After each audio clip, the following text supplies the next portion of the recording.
好，那个我们今天那个外面呢，已经他在外面等蛮久了，然后呢，我也好像很久没有见到他，但是他这一次整个造型都变了，然后变得更帅气。他发行最新专辑，那他到底是谁？待会马上就要邀请他来。不过他来之前，我们先来让大家回顾一下他以前从刚出道，还有后来他自己发行这个上一张专辑，也就是他第一张专辑的时候的一些经典歌曲。首先让你听到的就是超级偶像一的前10强合唱，就叫做《美梦成真》。他是当中的谁呢？我们先听，现在先不告诉你。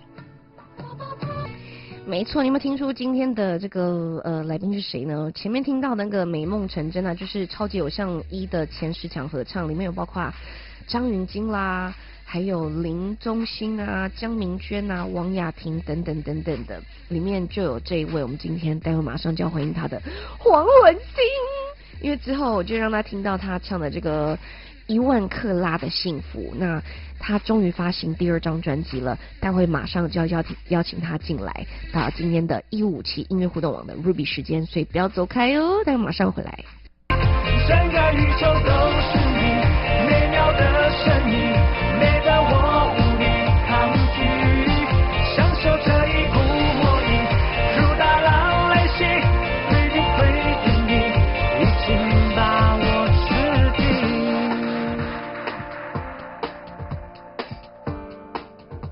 是的，没错，听到这首歌非常的欢乐，很开心，而且真的很开心看到他整个人又变得更帅气了。让我们掌声欢迎发行第2张专辑无界的黄文兴。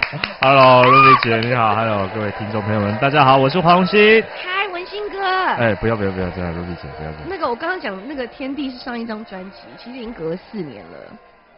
哇，5年哦。有5年了吗？我2010年。所以你也是那种就是往回长的人。怎么说你？就是我觉得你现在比你第1张专辑看起来还要年轻。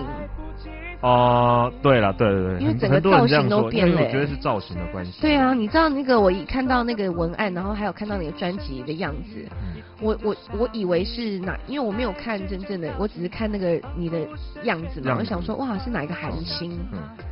我就觉得哇塞，应该就是那个 MV 会有出现那种类似，比如说唱一唱歌，然后就把上衣脱掉，然后就露出腹肌，然后就开始捶胸口之类的。但是这件事情别人做过了，所以你应该也不会这样做啦。我不会这样做，因为而且保持身材，其实我觉得他们这样其实蛮不容易的，因为那种肌肉啊，其实是要一直保养，所以一直要不断重训啊，然后真的，每一天几乎有一半的时间要花费在所谓的健身当中。对，可是像我们听到这首歌，刚听到那首歌叫 Radio， 对，其实 Radio 是当然是放在专辑里面的第1首歌，然后也会让人家觉得哇好轻快哦。然后其实这一次你也会，因为以前你本来就是有特别强调过说你根本完全没有在怕说要唱又要唱又要跳的，要唱又要跳。对啊，所以这一次你有尝试想说就来再发挥到更极致这样。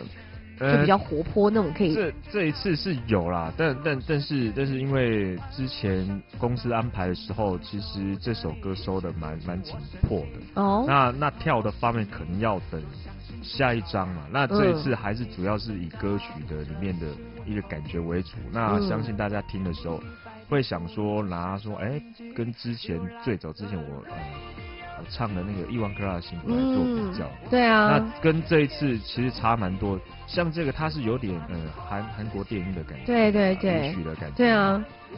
那凭良心讲，这种类型的风格的歌曲呢，我4、5年前我是不会，打死我都不会唱。为什么呢？连10000克拉幸福那时候，真的是打死都不愿意唱。那时候10000克拉幸福，它这一首歌曲的产生是因为当时我参与了一部偶像剧叫《我的10000面包》，是跟依晨还有林依晨还有这个小众。对，那时候演非常非常害羞憨厚的一个可爱的男生这样。那因为这部戏呢，它需要有一个比较轻快一点的歌曲，所以唱片公司才量身打造。然后，可是对我会有点卡，因为我擅长专长的歌曲不是这类型的歌曲，就是还是以抒情歌曲、慢歌和国语歌曲为主。对，其实当时让我录那一首的时候，我还蛮创很 K。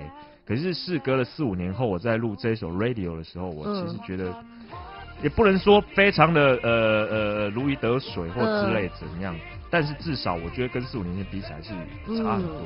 很相信如果有听过做比较，这整个唱法跟整个诠释的感觉，其实差蛮多的。对。那因为这4、5年前我也听了一些很不一样的音乐，我真的以往不会去接触的音乐。对啊，而且你看这4、5年当中，你真的演了很多戏耶。对啊。因为我平常其实我不是刻意避开看电视剧，而是我根本有时候会。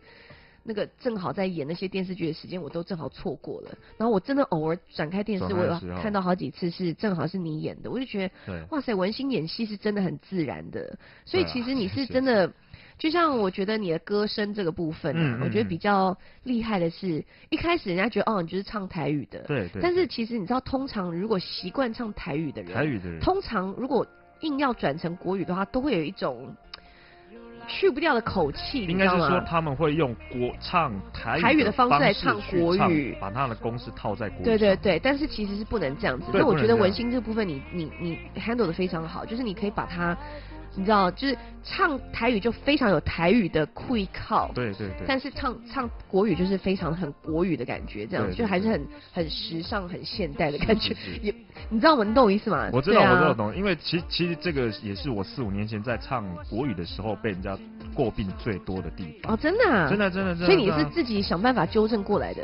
因为我觉得我不服气，不服输啦，应该是说不服输。我觉得，因为其实国语这个部分也是我很喜欢的。那当时在歌唱比赛的时候，我其实一开始是先以唱国语比赛，可是那个分数都还 OK， OK 啦，就是低空飞过。可是唱台语之后，老师反而觉得我有一些在歌声里面，他听到一些新意，听到一些清新的东西，那也建议我可能要。后面比赛要持续下去的话，希望我用台语去做竞赛。对。那当然可能台语就是让人家印象比较深刻。那国语慢慢大家也忘记说我其实是喜欢国语的。但是不认定我唱国语的关系，是因为他觉得我唱国语还是会有台语的一些的味道。那个感觉还是在。那于是我就觉得，可是我还是没有放弃国语这个，我还是很喜欢唱国语。那于是在4、5年，我觉得跟我听了一些音乐之间有差，然后听了一些不管是华语啦，或者是一些英语，或者是韩语，最比较流行的韩语，我觉得让我的一些唱法有改变很多。然后。融入了一些我想要表达的感觉，这样。那你这一次就是因为这一次这张专辑叫做无界嘛？是的。对啊，就感觉就是无国界，然后没有什么限制的感觉，是这样的意思嘛？对不对？是，所以才会就是有6首国语，然后收录4首台语。对啊，那这样子的话就变成说，那因为你已经得过金曲了，那这一次你如果再报名的话，你到底是？应该是台语还是国语？公司是意思是说报，那可能就希望我报国语啦。那一定是国语，因为不然就是55嘛，你知道吗？因为你现在至少是6首国语。对。OK。64。可那你这样你专辑要报专辑奖的话，到底是国语还是算国语？因为它是6首国语。6首嘛。OK。然后另外那4首，那个如果评审有话讲话，我们就演装死路线这样。就嘞。没有啦，因为这4首台语会出现，是我觉得其实台语给我的助力蛮多的。对啊。那也有很多粉丝也很喜欢我唱台语。因为事实上你唱台语真的很好听啊。谢谢。没有啦，我觉得还是不能忘本的。就是其实它还是我的母语之一，我的根嘛。那我觉得不要说我不想让大家说我是为了唱国语，只是为了说把它当作是我上去的踏脚石而已，垫脚石而已。然后你只是为了某些目的才去唱国语，对，而放弃台语，对，因为台语被人家讲的是应该是说很多年轻人他认为可能台语它是比较偏老一点，比较草根一点，比较土一点，就是很多年轻人可是不会啊，过去光是这10年，台语歌的演变其实有很多。对啊。就是以那种流行歌手来唱或者是翻唱一些，或者是重新唱的一些台语歌，其实都可以把它变得非常流行啊。其实我要讲的就是除了一些天王天后来唱台语，他们年轻人会听之外，剩下只要是我们发台语。我们感触蛮深，就是他会觉得，你就是台语歌手，台语都没什么好听的，除非是五月天嘛，对，天团或者是罗志祥，对，或者是王力宏。罗志祥唱国语也是还是蛮有台语的味道，他一直到现在都还是有一点点，可是我觉得是他唱歌的特色啊，特色啦。可是你不会觉得那个是一个好像会让他。就是会人家会有的挑剔的，我觉得那反而是他的口气啊，他的特色。对，可是我说的那种另外那种比较会老派一点的唱法，那个就不一样了。当然。对，所以还好啦，反正年轻人就是还是有年轻人的唱法，对不对？那对啊，那我是希望把这些东西再更让年轻人知道说，其实台语它是有很多无限的空间，跟可以跟流行做一个结合，跟时尚做一个结合。它并不是说你们就是我们想的是以前。早期一点比较演歌的感觉，都是演歌的感觉，它其实还是可以结合一些不一样的元素。而且你知道你要看你知道会唱国语歌的人不一定会唱台语歌，因为台语歌其实很难唱。对，就是你要把它唱出的那种味道，因为有一些那种你知道要那种你要用力的时候，对，还要滑音，还要干嘛？对，滑音，然后其实是很难的，所以。老实说，那个平常的年轻人不要随便笑那些你知道唱台语感觉比较老派，你自己唱唱看，因为真正会唱歌人才会唱台语。对啊，你看很多那种真的很会唱歌人，他们也都想要挑战台语歌啊。所以演歌不好唱，非常难唱。它的难度是真的，而且是很多技巧在里面。对啊，当然是年轻人，他们可能在现在这个世纪的年轻人，他比较不想为。他觉得他追求的是自然嘛，对，没错，清新一点。那对于这种演歌的东西，他可能不会去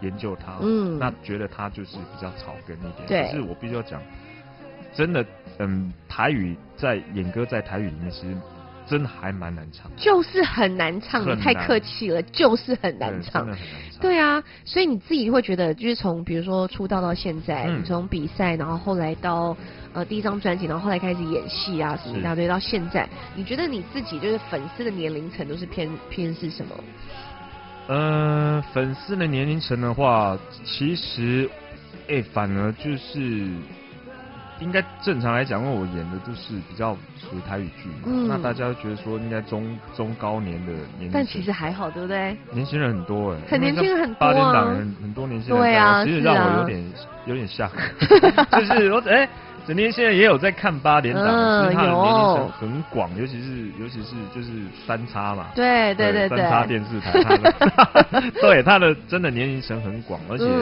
加上其实后来我觉得跟我唱片并没有做到，并不会有任何的对啊，对，没错，反而是有互相辅助的感觉，有互相辅助，对啊，而且你知道，我觉得真的就是你演戏演很好，然后其实到最后的最根本的那个原始的东西，你还是爱唱歌，所以你还是不想让大家忘记你是会唱歌的人，真的。可是一隔也隔太久，你说5年对不对？对啊，所以你是因为这5年都专注在演戏吗？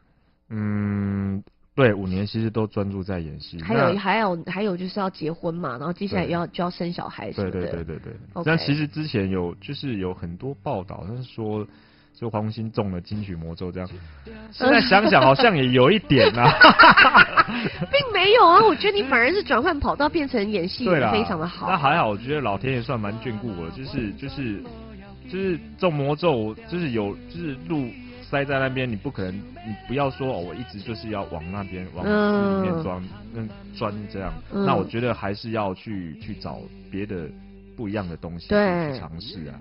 对，我觉得其实人家会给你一个小王世贤的封号是有原因的嘛，就是会唱，然后又会演，所以那个你知道这代表什么吗？我们看比如说王世贤大哥，他其实走的路很长很长啊，对不对？所以就是你不用去担心说人家怎么讲说什么魔咒一大堆有的没有的，对，重点是你一直都有作品推出，然后一直都在工作，对，那可能说不定看电视的人不一定会注意到唱片。是，或者是听歌的人不一定会看电视，就会觉得你可能消失，但是并没有，对不对？然后这张专辑又回归到说，比如说你喜欢唱歌的本质的话，对，就当初你是花多久的时间来筹备这张专辑呢？其实实际上的话，讲认真的，跟唱片接触是花了大概半年时间哦，才半年时间啊？对，其实很赶，很赶，因为怕我说一下子又怎样，又要去拍戏了，不然就要忙着生小孩什么的。生小孩是还没啦，就是顺其自然，在努力啦，在努力啦。对对对，那就是我记得是去年的12月的时候，才拍板定案。然后说就是大概要2月份就要发，我说啊，其实说真的不到半年，对啊，然后收歌，那我觉得很佩服唱片公司，其实收歌收的蛮快的，然后就是会跟我做一些讨论，然后看这首歌曲你觉得怎样，有没有适合自己的，他们也不会说太过勉强说，哦，我希望你可以唱这一首，对，那我就是凭我自己的这几年听了一些歌，那跟自己的本能，然后来做一个判断嘛，我觉得这首歌可能我唱起来是怎样，我要先构思好一个自己预想好自己唱出来是怎样的感觉，对对对，对，那其实在那么短的时间内发这一张唱片，我跟唱片公司也蛮惊讶的啦，那还好出来的东西是有质感，不会太差，当然还有对。但当然，我还有很多的一些梦想跟理想要去实现，因为现在这个专辑，对我来讲，我只是试水温而已。那还有很多我想要试水温，应该是说我想要做的东西，因为我不敢一下子变化太大，因为变化太大，我怕大家就是怎么会变这样。那你这样讲的话，因为我们看我们会觉得其实你变化很大了。真的吗？所以你是说你现在只在试水温？难道你到底想要真正变化变成什么样？我想要知道。也不会，当然也不会变得太离谱了。就是因为像这几年我蛮喜欢就是韩国那个 GD 的歌曲啊，就是他其实有点饶舌，可是他可能前面主歌是饶舌。你是说你想要变成饶舌歌手吗？也不是完全的，因为我这个变化真的很赞。因为一直饶舌的话，我觉得大家可能会睡着。那可能他还是 Why not？ 你看一下，你看谢金燕，她从原本唱很老派的，你知道台语歌，到现在变成完全电音，然后甚至融入广东话、台语、国语都有，英文都有。是啊，也不无可能。那也是完全，所以大家敬请期待黄文兴之后，很有可能就变成完全的一个没有啦，饶舌歌手这样。我想了，那当然这个音乐方面的话，我觉得很奇怪，就是韩语它可能语言的关系，他们韩国歌曲在套某些东西的时候，其实很自然。那我觉得在我们台湾可能有些编曲上要做一些琢磨，然后再跟歌词曲来做一些结合，它让它不要有很怪。你应该懂我的意思吧？对啊，我了解。就是一个可能韩国歌曲听起来唱韩文的话是就唱国语的话，你就是一定要有一些奇怪的口音，不然的话听起来就像鼠来宝啊。对，你我身上太咬文嚼字了，因为我有。那可是你的优势是你也可以那个就是饶舌那个弄叫什么台语的。台语也可以啊，多酷啊！但是不能我觉得那个咬字不能太清楚，因为我发觉咬字如果你太咬。就很像在教学，就很像就很像在教学，很像在数来宝，对，就可能很像会变念经啊，就是在诵经。那说不定你就真的就出一首歌，就真的在念经。你到底有谁可以会说什么？你说，你如果整张专辑每个都不一样，有一首歌像念经 ，so what？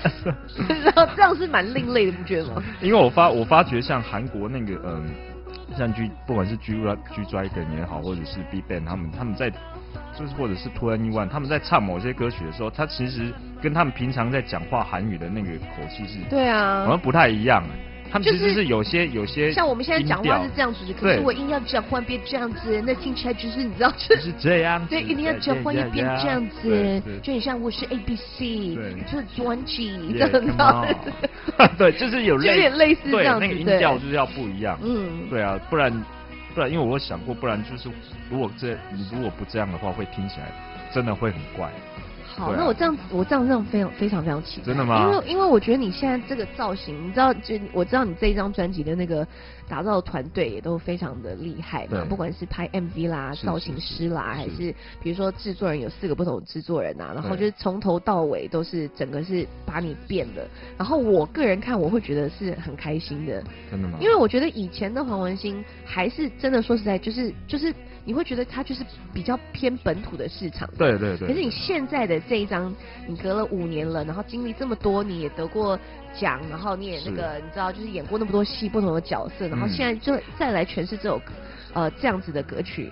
它就算曲风是一样的，但是人整个样子就像变新的一样。是。像到目前为止，你的粉丝反应也都不错吧？就觉得对，都反应都很好。好帅。对啊，然后他们觉得整个曲风的感觉也有很大的改变。对啊，跟他们以往，因为我真的很怕说我要给你们一个耳目一新的黄文兴，然后出来好像没什么改变，我就怕他们会觉得有真的改变很大。真的吗？真的吗？是真的就只差没有直接announce说你要变饶舌歌手，真的有改变很大，而且那个改变是好的，OK， 非常好。是。对啊，我觉得其实本来就要做一些突破嘛，对不对？当然。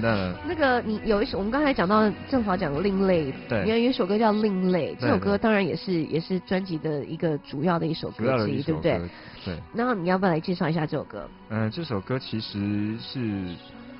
他其实唱起来，他应该如果听的话，你会比较觉得可能是像陈绮贞他们类似他们那一种类型的歌曲。这个说真的，以前我真的也不会想要尝试的，因为不要说尝试，就光是看到这种歌，我就会有恐惧感，因为这不是我的痛，这不是我的痛，我不可能会唱这种歌。那后来就是也有几个制作人说可以尝试看。对啊。那这个我觉得这个也是因为我可能这几年中也有听了类似这些音乐的关系，就那种静的，都可能就像类似的那种阿卡贝拉或者是几个不插电的东西，然后去唱他听他的口吻，他的那种写口气的感觉。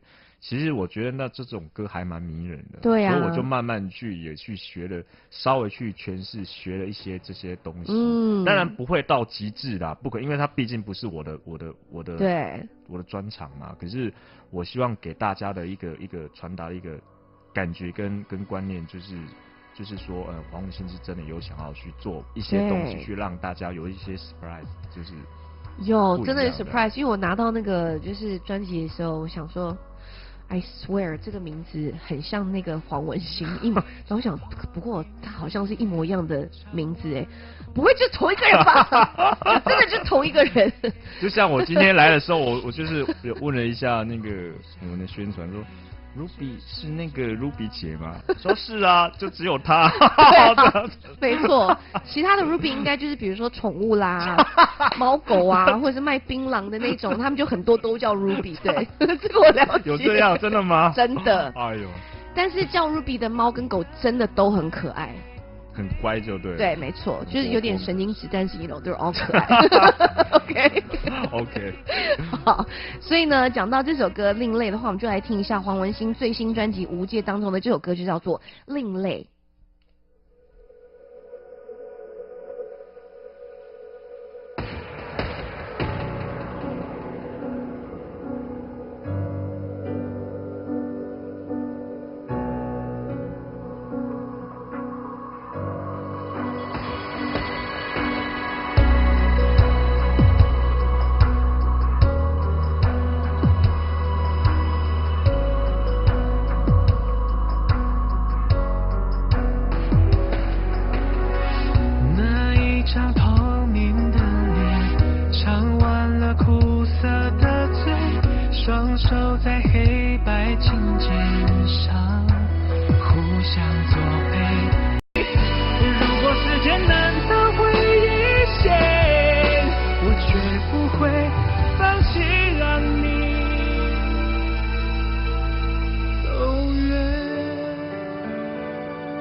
是的，没错，这首歌就叫做《说一句我爱你》，这是来自黄文兴最新专辑《无界》，今天就请到了黄文兴。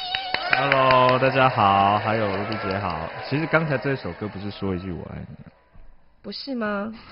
是它叫做还是想着你。我就在考验你有没有仔细听，真的吗？刚才就一直在聊天。对，所以刚才那首歌就叫做还是想着你。没错，刚才听的那首歌就叫做还是想着你。OK。好，那我们今天就突然不知道。我们今天就再次感谢黄文兴来到节目当中。不会吧？就是已经揭开谜题了，就对，没有，因为你知道有时候就是聊得太开心，我们还是要考验一下，到底有没有仔细在听我们放的歌。其实刚才在聊天的时候，我就已经听，怎么是放那个还是想着你？然后没关系啊，应该等一下你会 Q， 应该是 Q 还是想？结果你说一句对，因为你知道，就是我的就是音控他可能想要整我，因为他平常就是可能对我有一些不满，然后只有在这个时候可以整我。我的妈呀，哇塞，真的是。好了，我不能跟他计较，因为他今天把他智齿很可怜。可能就是对，就是我们的音控，你看他不是很可怜，你看他那可怜的样子，对，他今天很可怜，不要欺负他好了，对。不过我们这样子等于赚到听一首歌啊，对不对？那首歌就叫做《还是想着你》。所以因为本来还是想着是放最后一首，对，没错。他等一下还会再放一次，对不对？没有，等一下就要说一句我爱你。好，是放在专辑里面的第4首哦。对不对？对，说一句完。对啊，好 ，OK。我们终于厘清这件事情了。对，灵异事件。可是这样子听下来，真的发现完全有变的感觉。对啊，就是还蛮多粉丝说，就是文心有这样的改变，其实真的还蛮开心的这样。那我其实最开心的莫过于是我自己。对啊，因为我觉得。因为当初还没推出的时候，其实我们都会一直想说，我们端出来的菜色，粉丝到底喜不喜欢？或者是甚至说不是我们粉丝，是刚认识我们的人或者不认识我们的人，听到他会觉得怎么样？对啊，所以那当然就是后来专辑出了之后回响还不错，就是很多。除了以前的粉丝，然后还有一些是真的刚加入，就是刚认识我，或者是拍戏，或者是因为我的戏剧的关系作品，然后认识我，然后再来去听我的音乐。那听了我的音乐，他们也会去跟我之前发的那些作品来做比较，他们就是觉得说，真的有变化，还蛮大的。对啊，我就跟你讲，变化真的很大，我才在那边想说，到底为什么会有一个新人，就是硬要取一个跟人家一模一样的名字啊？谁这么不要脸的？对啊，为什么就是到底名字是多没有创意这样子，你知道？就其实是同一个人。同一个人。那我觉得还蛮开心的啦。那也比较不会担心说一出来就是还要就没有得到回响之类，还被人家骂这样。那结果都没有。就是那我觉得你这张专辑应该做的没有什么好骂的耶。其实我都会，你知道，像我们喜欢音乐的人都会怕说，对，当然别人在听的时候他觉得有改变，可是我们自己都会觉得是不是有哪里不够，哪里不够，对，都会吹毛求疵，然后就怕说，因为这个一出来就是等于是你代表你自己，对，然后也代表公司。但是你这次比如说造型跟整个 MV 啦，还有歌曲呈现出来，专辑呈现出来的感觉，你自己也蛮骄傲的吧？我自己也蛮喜欢的。然后像这个关于其实一开始唱片公司他们是希望我用黑发，就是之前延续我之前给人家的感觉。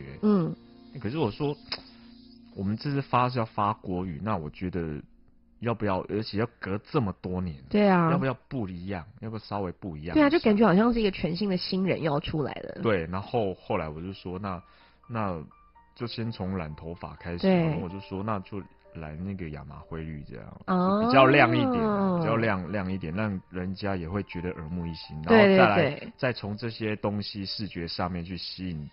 这些粉丝或者是不认识我的人，然后去听我的作品。而且你知道吗？就大家如果拿到那个黄文兴这个最新专辑《无界》呢，你要仔细看哦，就是封面上面的黄文兴啊，我第一个感觉是哇，我从来没有看过有人可以就是围个垃圾袋可以这么帅的。其实这个不是你第一次说而已，真的吗？其实有还蛮多人说我是对。很像我一个垃圾袋这样。对啊，黑色垃圾袋很有型哎。对，那 OK 啊 OK 啊，其实就是其实你也知道唱片就是有很多东西就是对啊，赞。如果这样我一个垃圾袋能让更多人认识我，那我也甘愿。然后那个造型师就整个人就现在立刻就是想要去撞墙，因为他就讲说哪是垃圾袋，这多少钱啊，多贵什么的。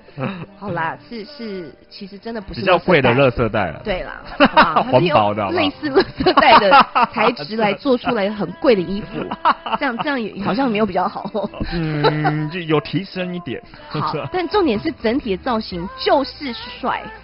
对啦，对啊，我觉得这样很赞，就是让大家觉得耳目一新啊，这最重要的。非常好，好，那所以呢，那个我们时间就已经你看就已经快要来到了现在5:54了，那最后还对啊，有没有觉得我们聊得很开心哈？对啊，不然你就再来一次嘛。